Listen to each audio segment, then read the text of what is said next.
지금 한창 좀 졸린 시간 같습니다. 옆에 분하고 한번 이렇게 인사하도록 하겠습니다. 당신은 꽃보다 아름답습니다. 라고 인사하겠습니다.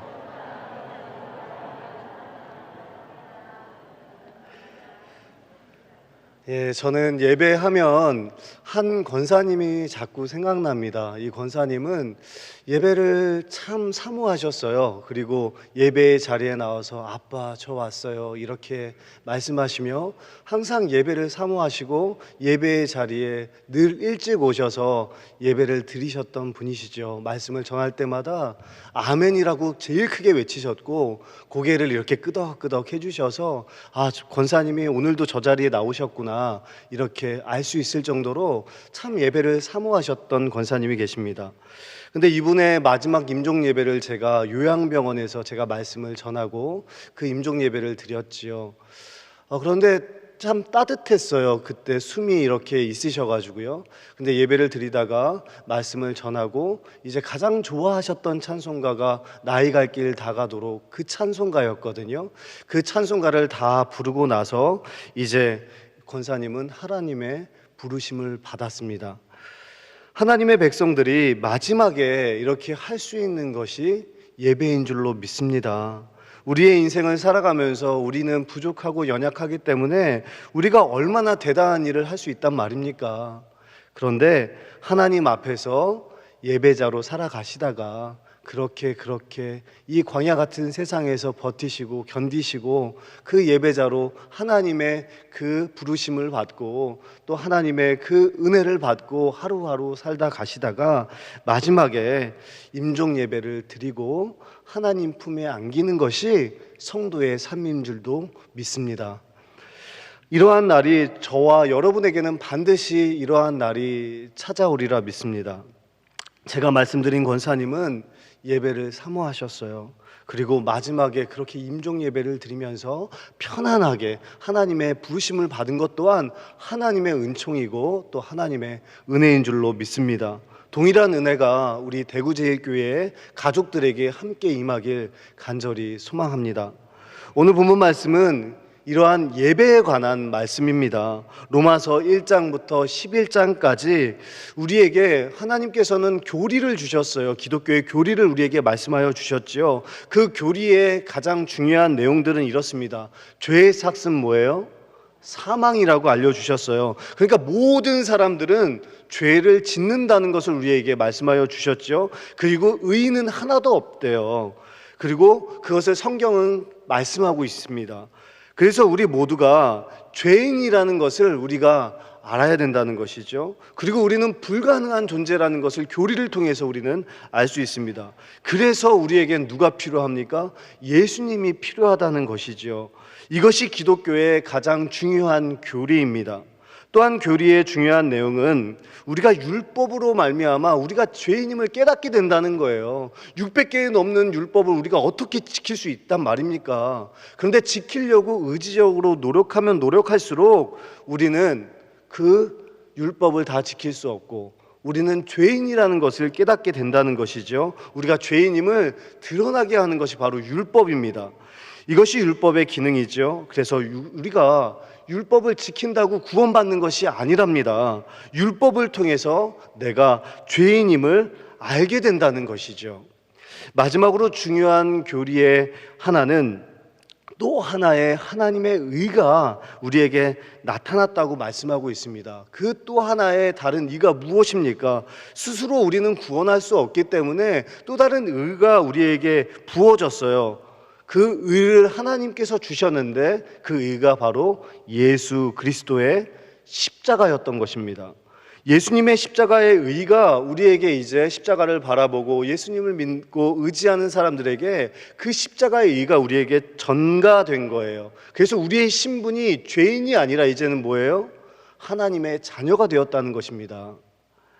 하나님의 자녀를 요한은 이렇게 표현하고 있습니다. 테크나 데우라는 헬라어 표현을 하고 있어요. 하나님의 자녀를 테크나 데우, 즉 아버지와 함께 자고 먹고 또 아버지와 함께 여행도 가고 아버지의 성품인 그 선하시고 온전하신 성품이 우리 안으로 이렇게 들어오고 아버지의 죽음까지도 우리가 바라보는 그러니까 한마디로 친밀한 관계를 아버지와 우리의 관계, 하나님과 자녀의 관계라고 우리에게 말씀하고 있습니다. 그러니까 우리 안에 하나님의 성품을 받아들이는 것이에요. 이것이 하나님의 자녀인 테크나 데우입니다. 그러니까 테크나 데우의 관점으로, 하나님의 관점으로 오늘 말씀을 함께 나누기를 원합니다. 오늘 본문 말씀 12장 1절 말씀을 다 같이 읽겠습니다. 시작. 그러므로 하나님의 모든 자비하심으로 너희에게 권하노니 너희 몸을 하나님이 기뻐하시는 산 제물로 드리라. 이것이 너희가 드릴 영적 예배니라. 아멘.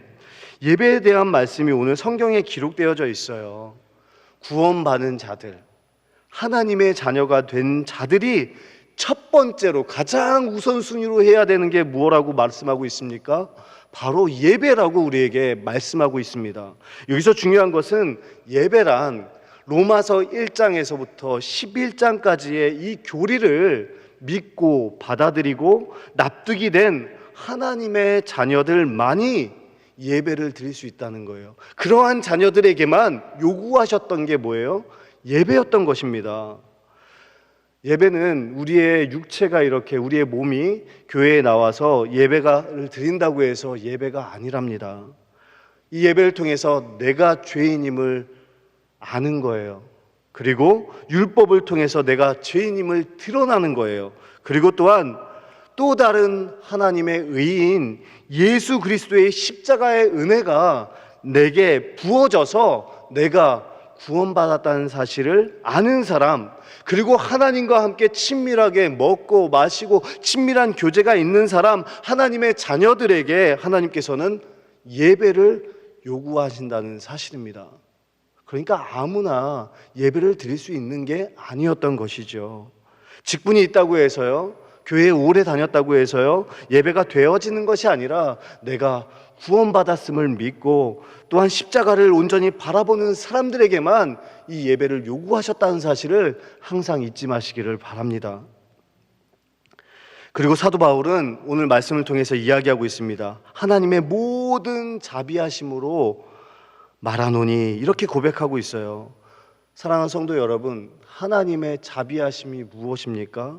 우리를 대속해 주신 사건이 아닙니까? 바로 예수 그리스도의 십자가입니다. 즉 이 말은 뭐냐면 예수님의 십자가, 그 십자가를 바라본 사람들, 그리고 그 십자가 앞에 선 사람들에게만 산 제물로 요구하시는 게 예배였는데, 이 예배가 바로 영적인 예배라고 우리에게 말씀하고 있습니다. 반대로 말하면 십자가 앞에 서보지도 않고 이 사순절 기간에 십자가를 바라보지 않는 사람은 죽은 제물이라는 거예요. 산 제물이 아니랍니다. 그래서 오늘 성경은 오늘 오후 예배를 드리고 있는 저와 여러분, 또 복음의 사람, 예배자로 살아가기를 원하는 저와 여러분들에게 말씀하고 있는 것입니다. 정말 십자가 앞에 서 있느냐, 이 사순절 기간에 십자가를 바라보고 있느냐라고 우리에게 말씀하여 주시는 줄 믿습니다. 사랑하는 성도 여러분, 교회 안에는 진짜 성도들이 있고요, 또한 가짜 성도들이 있습니다. 그런데 진짜 성도들은 어떤 생각을 가지냐면, 나는 진짜 안 되는 사람이구나. 예배를 드리면서 내 스스로 죄인이고 나는 구원받을 수 없다는 사실을 느끼게 되지요. 그래서 오직 십자가의 그 은혜만을 구합니다. 그리고 예수님이 필요하다는 사실, 예수님의 그 필연성을 고백합니다. 이러한 사람들은 영적인 예배가 되어질 줄로 믿습니다.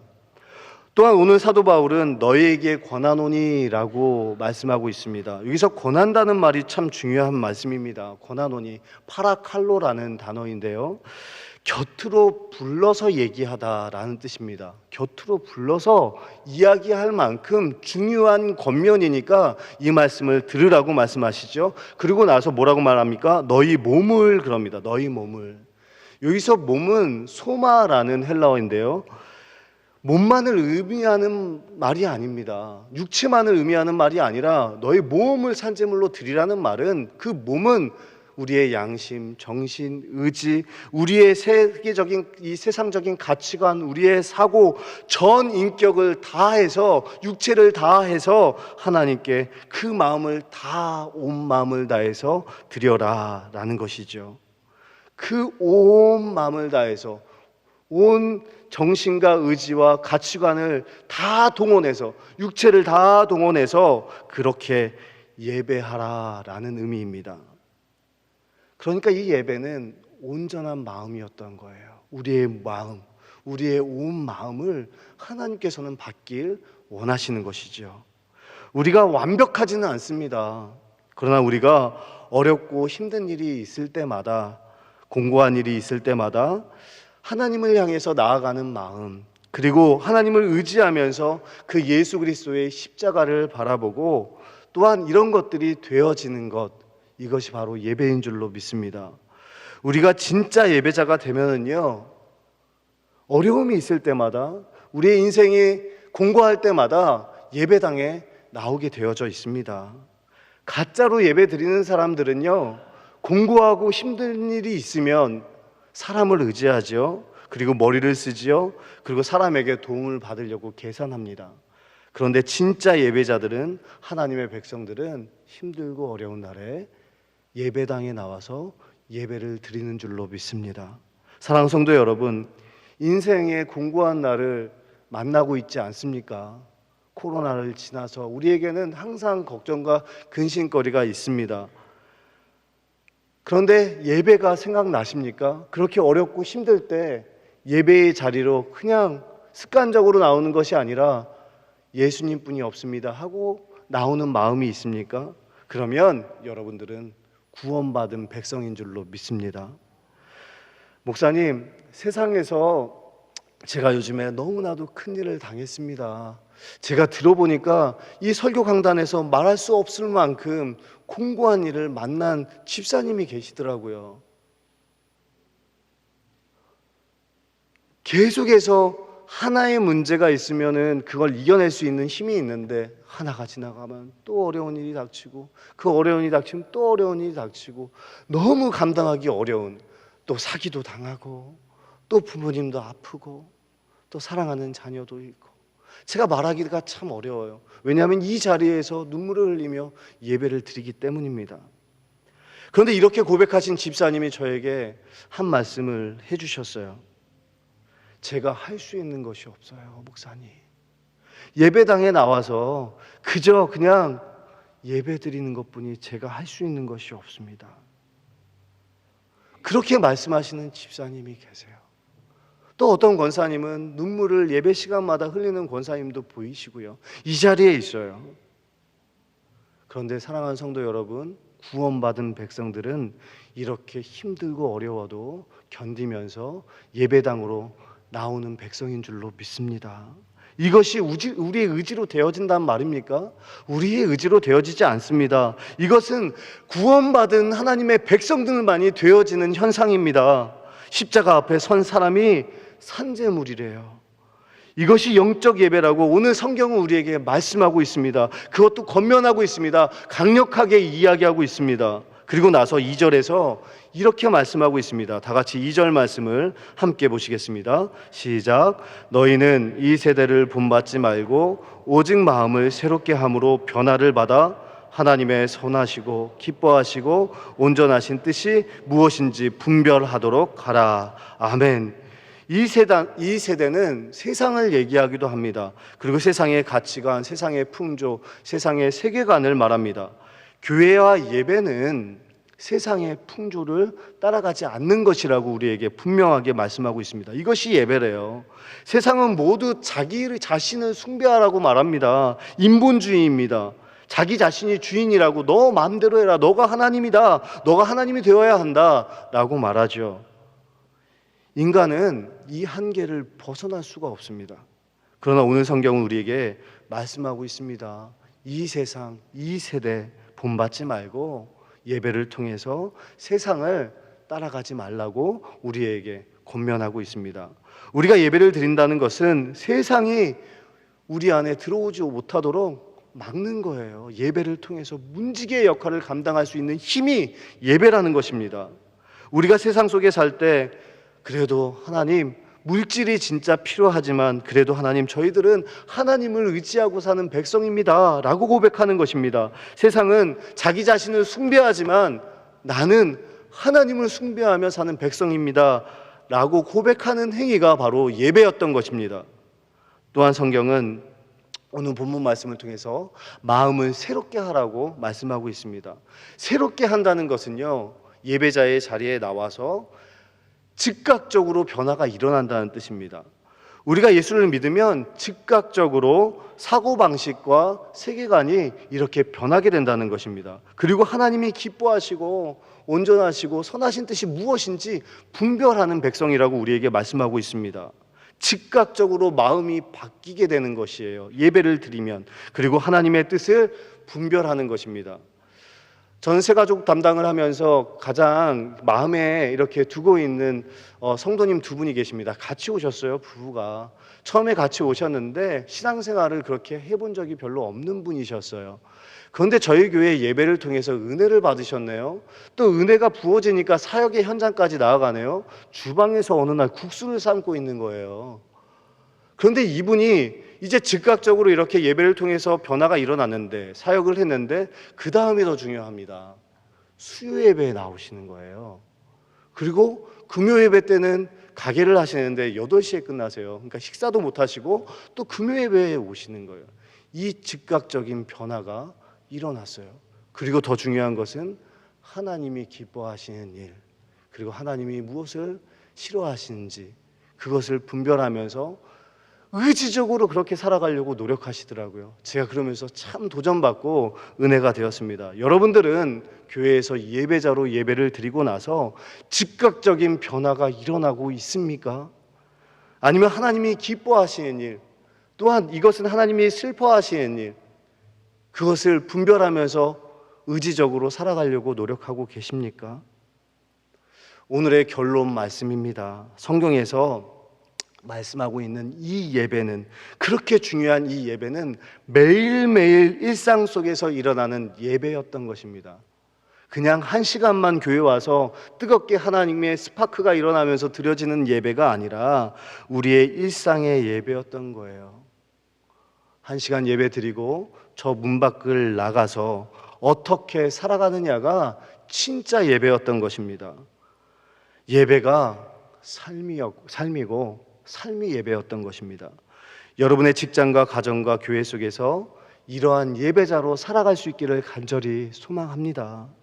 십자가를 바라보십시오.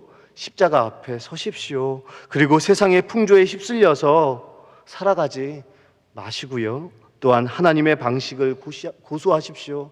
하나님이라면 어떻게 기뻐하시는 일인지, 하나님이 슬퍼하시는 일인지 그것을 분별하면서 살아가려고 노력하십시오. 완벽하진 않습니다. 그런데 예배자의 삶으로 우리가 노력하면서 살아갈 때 하나님께서 우리에게 은혜를 베풀어 주실 줄로 믿습니다. 우리가 그 앞전에 서두에 말씀드렸던 이 권사님처럼 예배자로 그 예배가 기쁘고 예배가 사모가 되고 또 그 안에서 하늘로부터 오는 그 공급되어진 힘으로 살아가고 결국 마지막에 우리 권사님이 좋아하는 말씀 하나와 또한 좋아하는 찬송가를 부르며 예배를 드리며 하나님의 부르심을 받았듯이 우리도 그런 귀한 성도의 삶을 걸어갈 수 있기를 간절히 소망합니다. 주님과 동행하는 한 주가 될 수 있기를 간절히 소망합니다. 기도하겠습니다. 하나님 감사합니다. 십자가를 바라보는 자, 구원을 받은 자, 하나님의 자녀들이 첫 번째로 해야 하는 것이 예배인 줄로 믿습니다. 우리의 가치관과 우리의 사고, 또한 우리의 육체, 양심 모든 것을 동원하여 온전한 예배를 드릴 수 있도록 인도하여 주옵소서. 예배를 통해서 세상의 풍조를 따라가지 않게 하여 주시고 마음을 새롭게 하여서 즉각적으로 마음이 바뀌게 하여 주시고 변화가 일어나게 하여 주시고 하나님이 기뻐하시는 일과 슬퍼하시는 일을 분별하는 제1의 가족들 될 수 있도록 인도하여 주옵소서. 한 주간도 직장과 가정에서 이러한 예배자로 살아가게 하나님 인도하여 주옵소서. 예수 그리스도의 이름으로 간절히 기도하옵나이다. 아멘.